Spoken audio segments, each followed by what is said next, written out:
And we're going to be starting with Sparring Ring for our first match. Both players ready, hopping into the ring. Nylis stepping in with Byte and Barq. Iloria going with the ever so classic Min Min. Starting things off, it looks like Iloria's gonna go Parasol Chakram. Two pretty scary things for Byte and Barq, as that can cover a lot of ground and is an effective tool at catching Barq, especially once that Dragon Arm is set up. As we're seeing here, Iloria already just quickly chucking Barq, yeeting Barq onto the ground with these massive Chakram swings, just covering so much ground. Barq, though, gonna do a nice little backstab.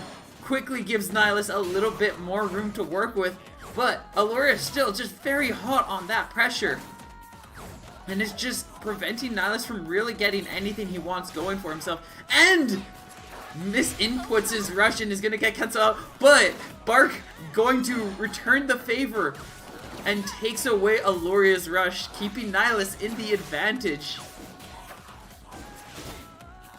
Nylis, with a slight health lead right now, is trying to keep that pressure going, but quickly gets knocked away by the Parasol, giving Iloria a massive amount of time to charge that Dragon Arm back up, and now he's back into dealing with this pressure, but he's just looking for that one final hit, and Nylis going to take the first round.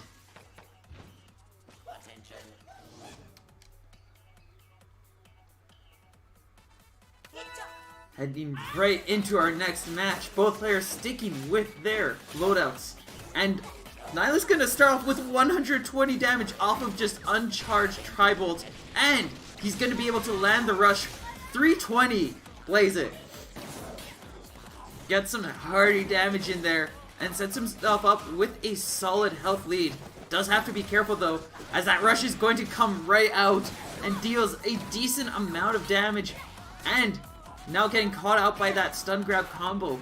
Nylis really struggling under this close range pressure, just not really getting the space he needs to find his way out. But the Slap-O-Mander going to come in clutch, brings him a lot more breathing room as he's able to slap Iloria right out of the corner. And now he's got Iloria in the corner and is just looking for a final hit, and it's going to be the rush. Nylis taking the first game.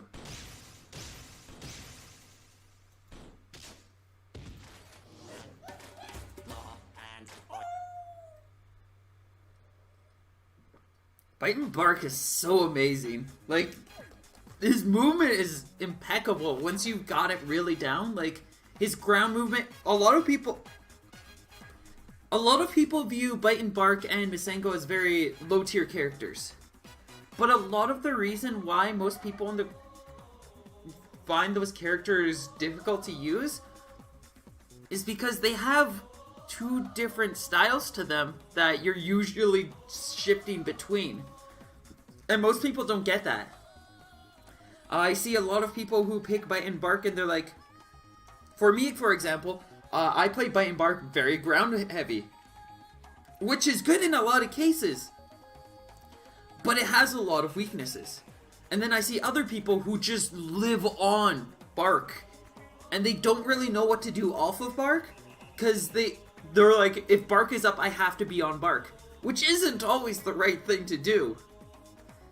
And they'll get punished for it.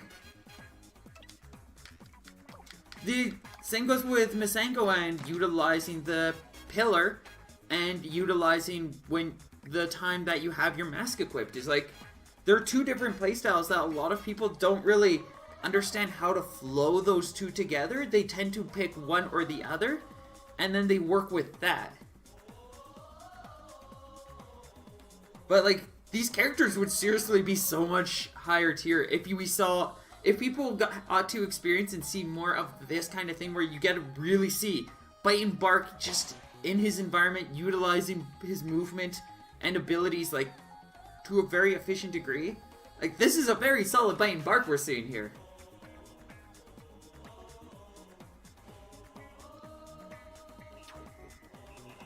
You think Byte and Barq is annoying? I mean, he's very annoying. Having 3 arms just constantly pelting you is a very stressful thing to be working with.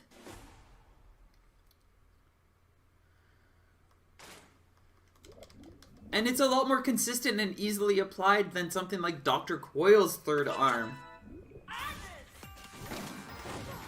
Stepping into our next match, Iloria going to take us over to DNA Lab. A little bit more space for Iloria to try to get those setups, get that Dragon Arm just more consistently there.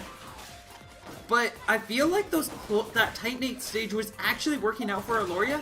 All they really needed to do was just slightly fine-tune their approach to handling what Nylis is doing, and it probably would work out better if... I could potentially be wrong, but right now, Iloria is holding on to a light lead, and just playing defensively is working out fairly well, as Nylis is struggling to catch these moments. Does get the rush to 25, but has to be careful as Iloria does have a rush ready. I feel like Iloria would have an easy, especially with this loadout, like an easier time at close range, but they just have to find the tempo and timing, and it just seems like they're struggling with that timing in a few cases. They are going to get that grab, gets the KO. And the stage pick working out fairly well for Iloria so far. Having a little more elevation is definitely helping Iloria out here, as it's just giving them a bit more space to kind of set things up. That rush is going to connect. Chakram is a fierce rush. And if there's one reason to put the Chakram on, for most people, it's generally going to be that rush. Just completely covering everything. That's going to be a very safe evade.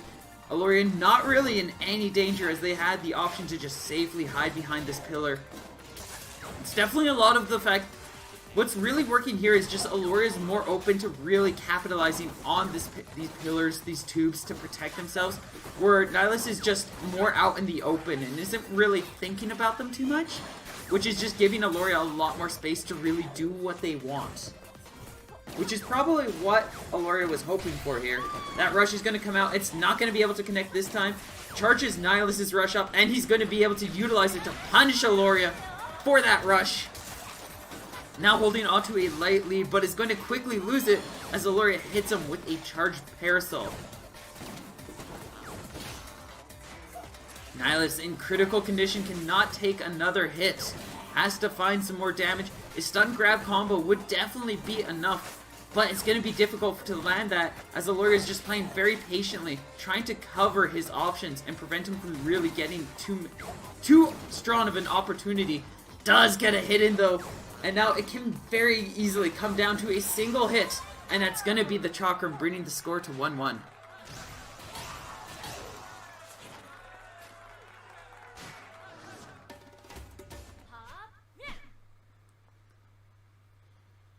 And just a reminder for everyone in chat, do not forget, if you see a cool moment in this stream, in these matches, don't forget to make a clip.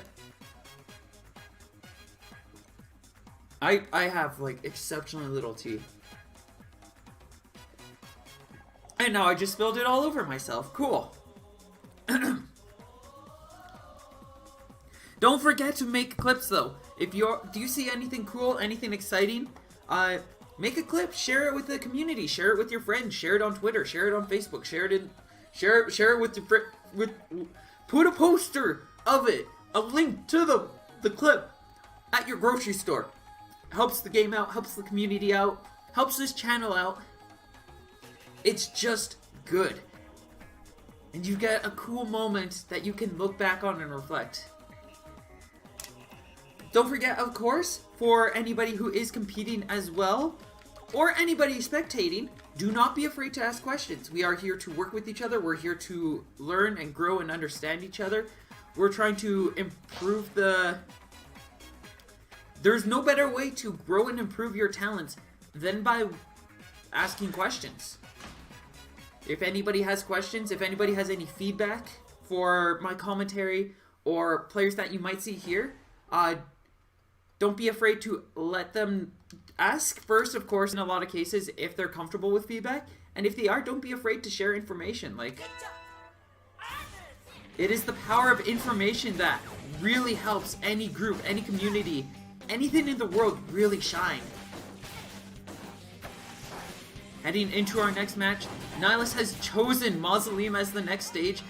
This can be a good stage, but if we're going off of the fact that, or just more open space means more benefit for Iloria, this is going to be a pretty rough one for Nylis, as once that center platform breaks open, it's just safe grounds. That said, a lot of what Iloria was really capitalizing on were those pillars. That's going to be a nice shield break. While it's not going to be able to do a knockdown, as long as Nylis places cards right here, he just has to make sure that this rush does not hurt him or set Iloria up for a rewarding Dragon Arm.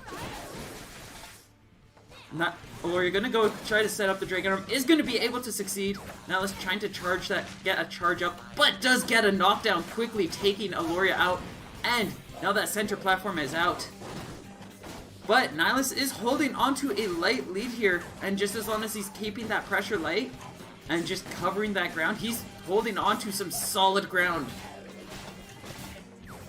Iloria going to get a first hit in, gets a second in.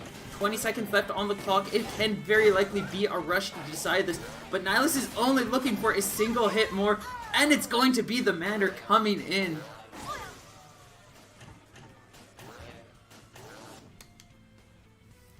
Iloria making an adjustment, is going to put the Parasol away, looking to utilize the homie in this longer stage now. This could be a very scary pick, but it could also punish so hard.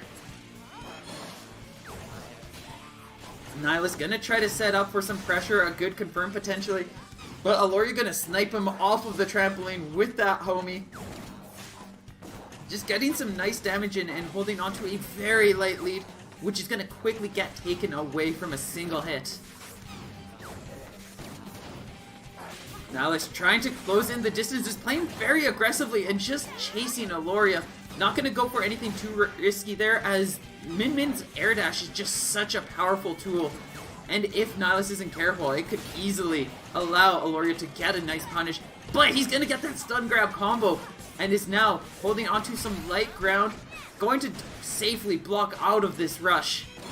Iloria finds a chance to get that Dragon Arm, and forces a lot more space between them and Nylis, but Nylis gonna quickly start that, closing that distance, and gets a confirm off an uncharged hit, dealing 300 damage. Now, Nylis, with more than 50% health lead, is going to be able to take the set with one final hit.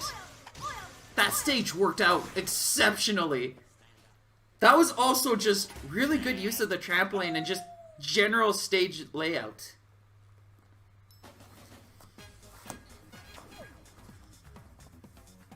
How does one live? That is a good question. I ask myself that every day.